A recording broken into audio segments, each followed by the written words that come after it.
There he is, locked and loaded. Did you get a sack today? Nah, man. Van Ginkel was taking all of Boy, them. I was just talking with Furonis. That's the next stage of heat coming for Fangio. All right, so he got criticized for the dig stuff last week. Okay. Whenever Jalen Phillips returns, if hmm Van Ginkel is not the starter, and I don't give a shit what you do with Jalen Phillips and Chubb, let them work it out. But Van Ginkel must be your starter from here on out until anything else is proven. That's the best rusher you have, period. Not either or. That's him. Everybody else needs to play opposite of him right now. That's it. Yeah, What do you he's playing out of his mind, man. Um, if only you can give him Bradley Chubb's money right now, right? That's how well he's playing. Um, but man, all the sacks is crazy. Hold on, I have my stats here just now, and my computer shut down. I think he had He had one sack his today, but what, he should have had the other one if not. but also the hits and and the amount of time that he's in the backfield. Yes. Um, it's insane, and it's he plays with this tenacity and he plays with this hunger about him. Football is obviously really really important, but the more important thing here is just that he just always finds a way to get towards not just the ball, but to whoever's in that backfield, and it's great to see. A lot of credit goes to him.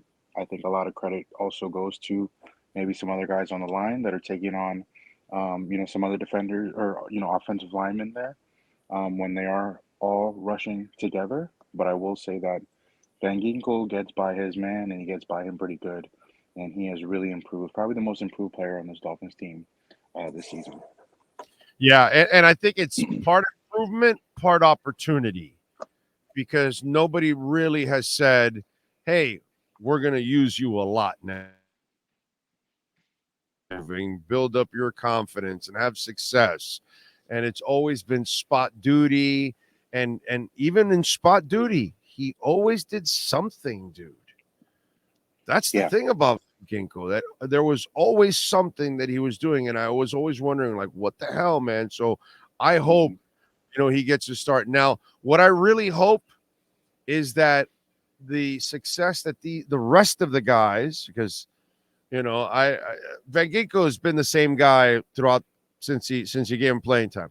But what I want to see is those guys pick it up and play like that against the Buffaloes and now upcoming the Philadelphias of the world. So hopefully you get into your own groove and build up some confidence so you can start doing it in those kind of games. Yeah, of course, Big O. Look, this was a get right game for the Dolphins. Everybody knew that. We were talking before the game, some of the media guys, and I'm asking my good friend Adam Beasley, how much are the Dolphins winning by today? And these are things we're expecting and having, hoping to have happen. If you want to look at the negatives of this game, the Dolphins had three turnovers, but they still managed to win. So that's not going to happen against a great team like Buffalo. Tua The wasn't picks. sharp. Tua wasn't So sharp today. He Tua wasn't sharp. was. It's funny to see 22 of 30 is not sharp for Tua, Sharp. with 308 yards. That right? It's funny to say that about Tua, but it's true. He wasn't. When you have a 100 passer rating, um, it shows some things that you did well, but there's a lot of things that you didn't do well. The Tyreek touchdown saved them, sure. And the Waddle touchdown on the first drive saved them, sure. But you forced the ball to Waddle on the pick six, and if A Chain wasn't running off like he was, who knows where those offense would have been in this game as well He too. forced the one to Tyreek in between the two guys, which, by the way, Tyreek still got one hand on it, which shows Tua's killer accuracy. Yeah. But the what's that called? The difficulty ratio of hmm that play, it's almost really like, yo, dude, come on, dude, you're just a human being, bro.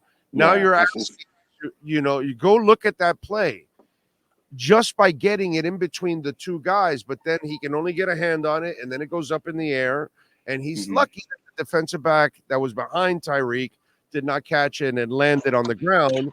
But again, that was a forced one. You're like, yo, bro, I think there was a little cockiness in this game that they felt they could yeah. successes against these guys that maybe they couldn't do against others. I don't know. Yeah, It's just yeah, no, of course. There's always a little bit of that. Like you said, everybody kind of knows it's a get right game. I mean, Tua was really, really relaxed before the game. I don't know if you guys saw that clip on ESPN where Jalen Waddle's walking in being interviewed, but Tua comes out the locker room and he, jumps in the camera, jumps right in the shot, same way. These guys were relaxed about this game. And when the game started, everybody definitely turned it on for sure. But this was a get right game for Miami, and they did pretty well outside of it. Look, Tyreek Hill had 181 yards on 8 catches. So 181 of 300 of eight to his yards went straight to Tyreek Hill, which is incredible. Devin A. Chain, 11 carries, 151 yards at a touchdown. I mean, there was a one point in the game where Devin A. Chain had 3 carries for 100 yards. right. And to finish with 151, it was nice. We're talking about things like Tyreek Hill giving his mom the football in the stands. We're talking about Tua after the game saying that he misheard Mike McDaniel's play call for Tyreek's touchdown, which he made the call himself. We're asking Devin A-Chain if he's really the fastest person on the team or if Tyreek got the nod from him because there was a play in the game. I got a question for you. Okay, Yeah. so Tyreek had the fastest burst. But if I look at, I'm looking at those 2 runs, and I looked at them a couple times. The sustained top speed Is A-Chain. right?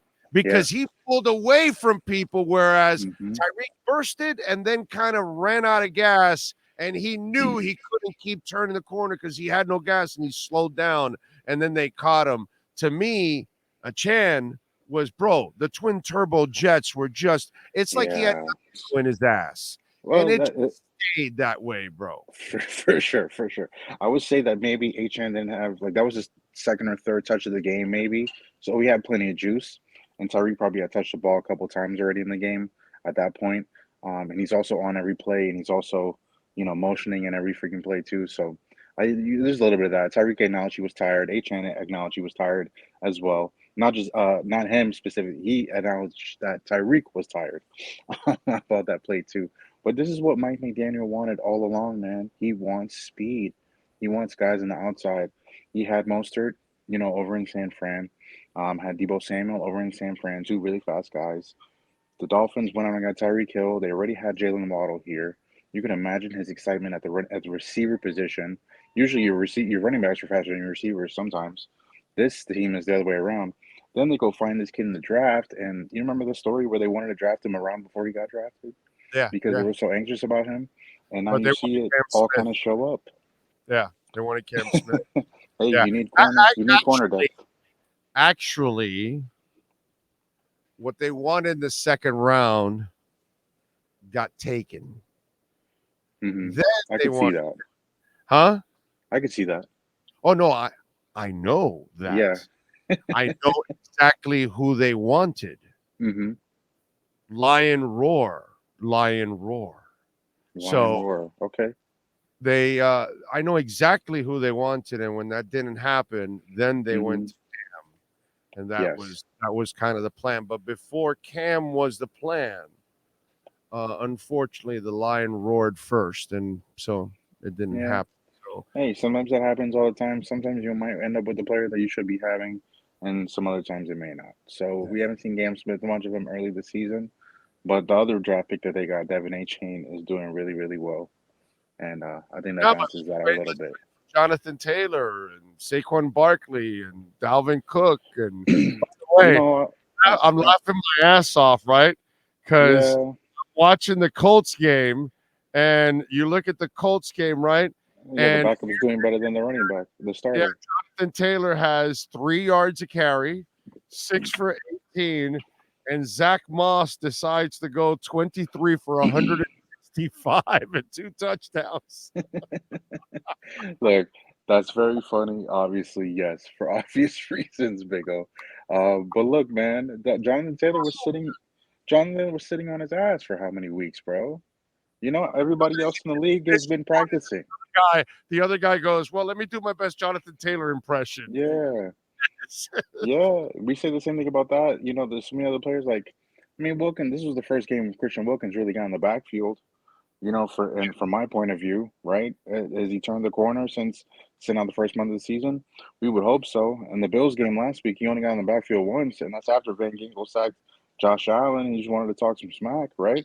Outside of Van Ginkel, everybody on the D line gets an asterisk for their effort because it's the freaking Giants who didn't have an offensive line. At least Hey, I look, know what I get from Van Ginkel every single week before this yeah, game. You know what I mean? So I hmm put his performance is legit. These other guys, brother, there's a reason why you got your asses handed to you by 28 by Buffalo. Show me yeah. in Philadelphia 2 weeks. In I two mean, weeks, show me that shit. Show yeah. me Look, that.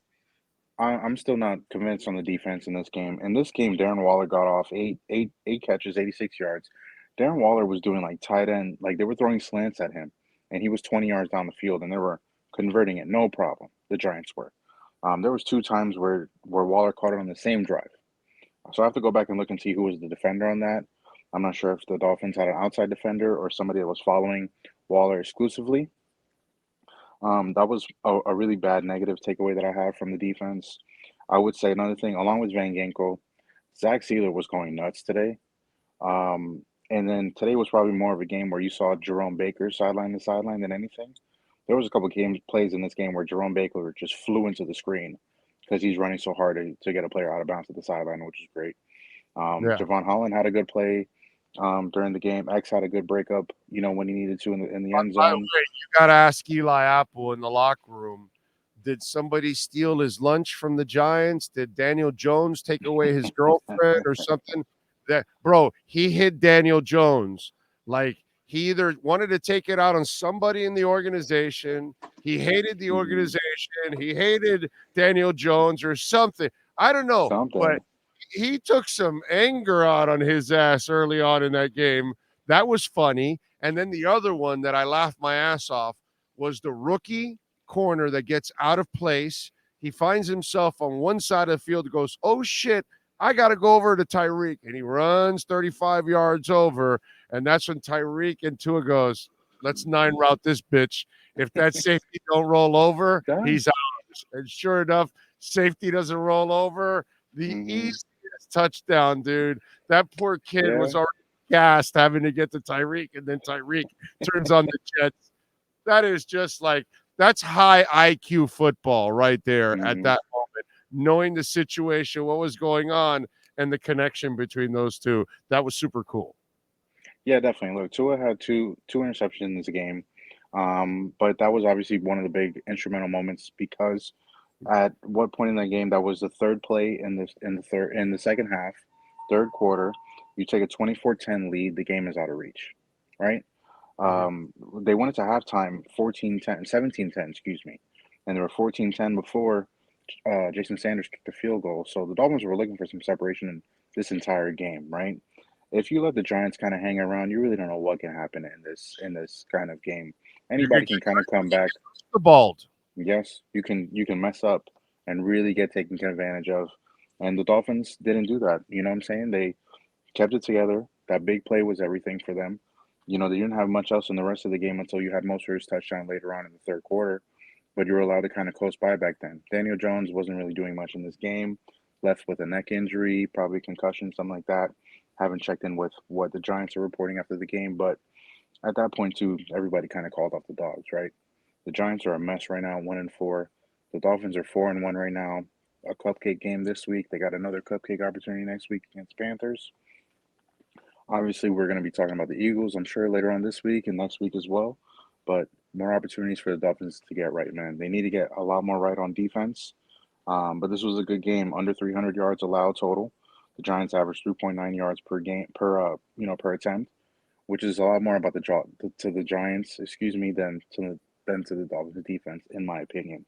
Um, but limiting them to three field goals, and they were on the field a lot more too. The defense was on the field a lot more than the offense was because the offense was just scoring so fast. So a lot more to see here, but the Dolphins took care of business today, and they're 4-1, and the Bills lost today, so back up on Buffalo in the standings.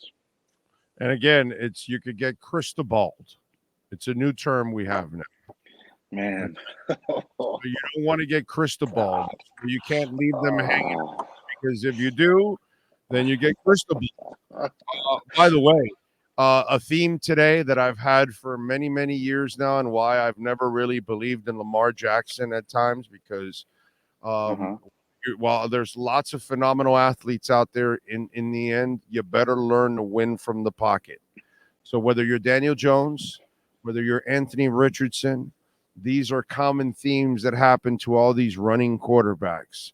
If you don't learn how to win from the pocket, you probably won't ever lift the Vince Lombardi trophy, because none of them really do. But it's kind of an example for you, and you'll see guys like that. What happened with the Giants today, and what happened with the Colts, and the Colts ended up winning, at least with the porn stash.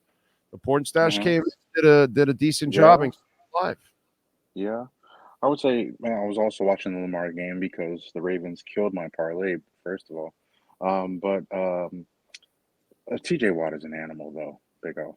I mean, he's an animal, and he shows up every other week, depending on how well the Steelers play offense or not. They were horrible in this game. I had Red Zone on while I was watching the Dolphins game, in this, here in the press box. But Daniel Jones has a huge problem too, and that's him. Last year was great with Dayball, but they figured him out. They figured the both of them out this year. Saquon is his saving grace. Saquon does, yeah. Saquon is a saving grace, and he's hurt.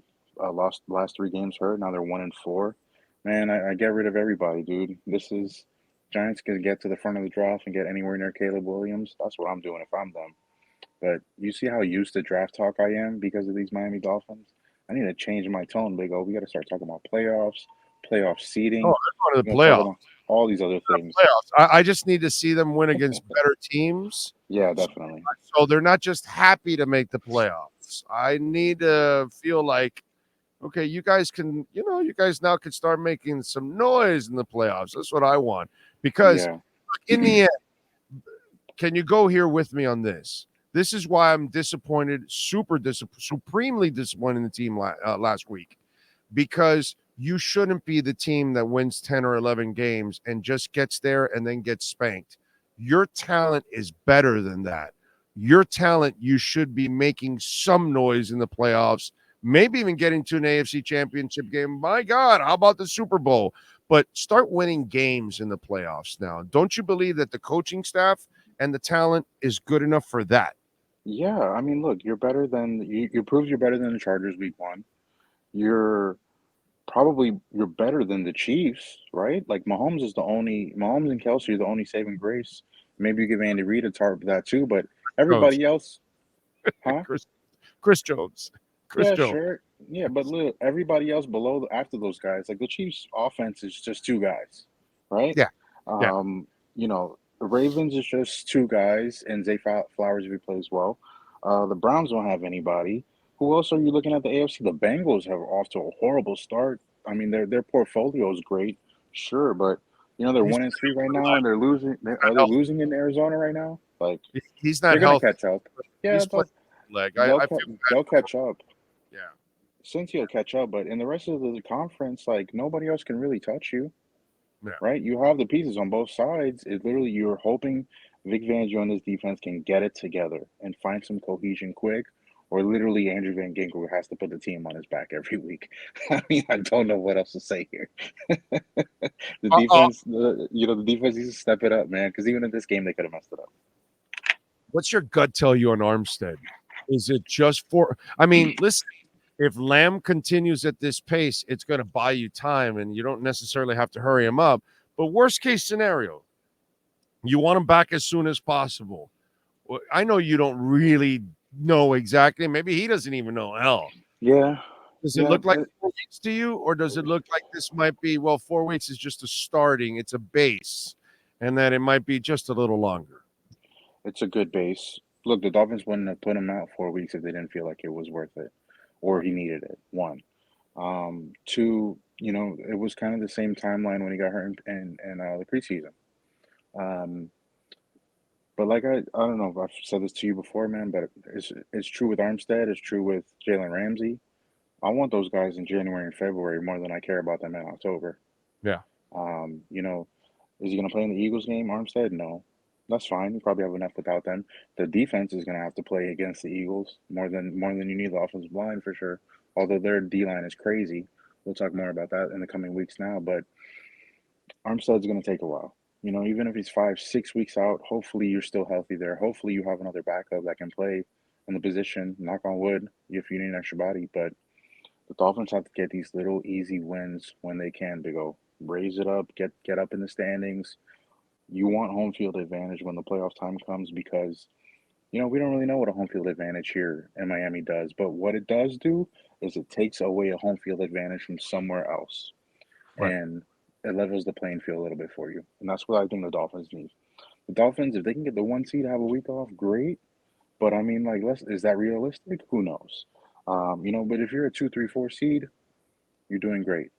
And hopefully you get ahead of Buffalo so you can keep a home seed. Because if Buffalo, you lose the seed to them, you're going on the road regardless of how well you did.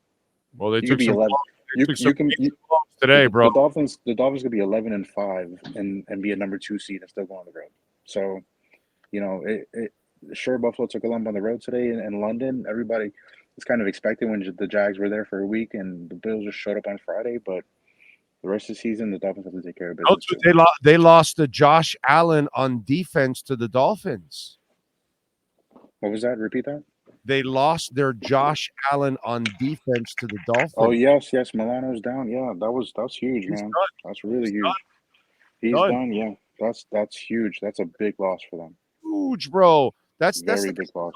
All the nightmares for the Dolphins. That's the guy that is a freaking terror to the Dolphins. Yeah, that is the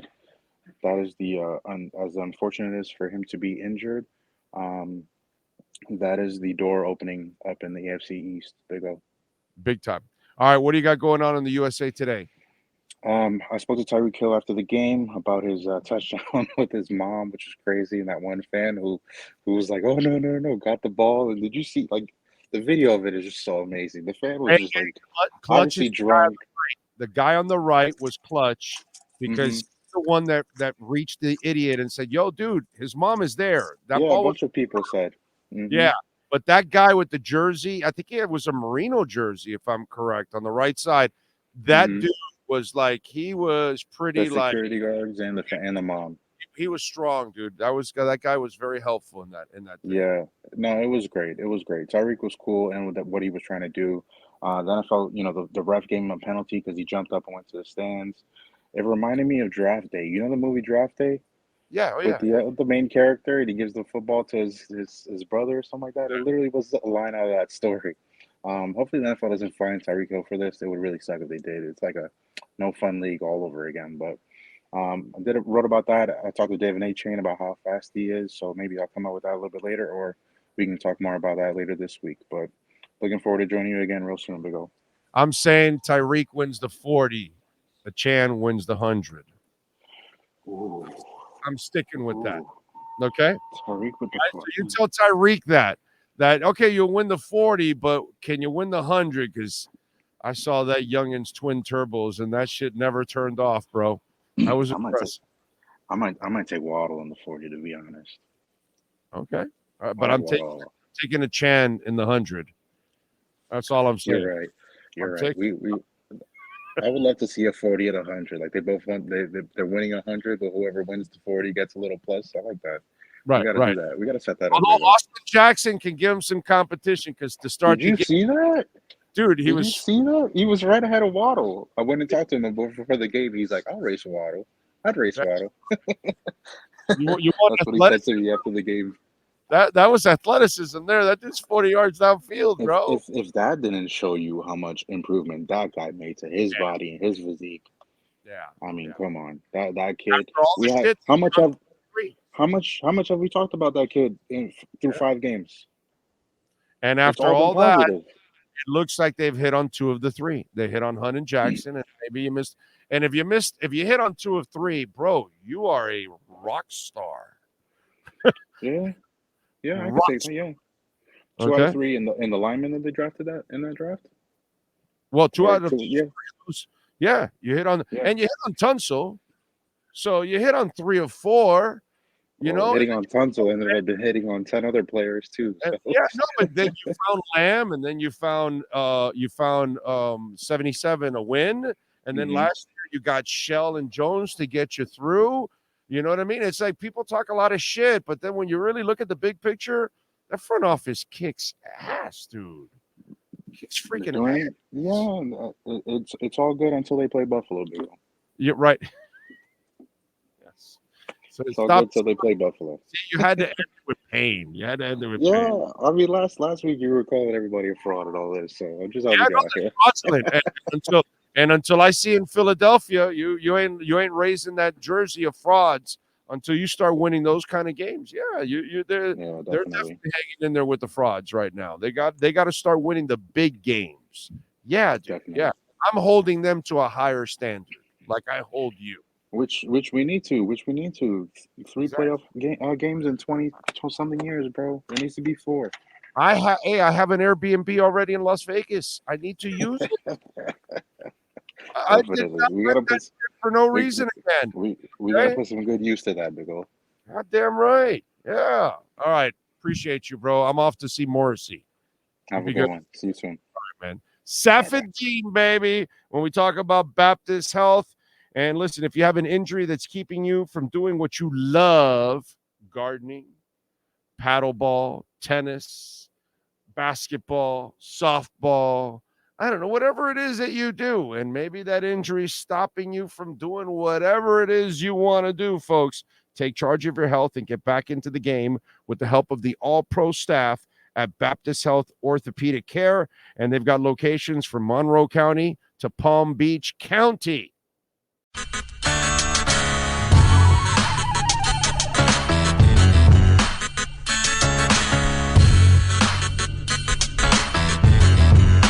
This is the Big O Show.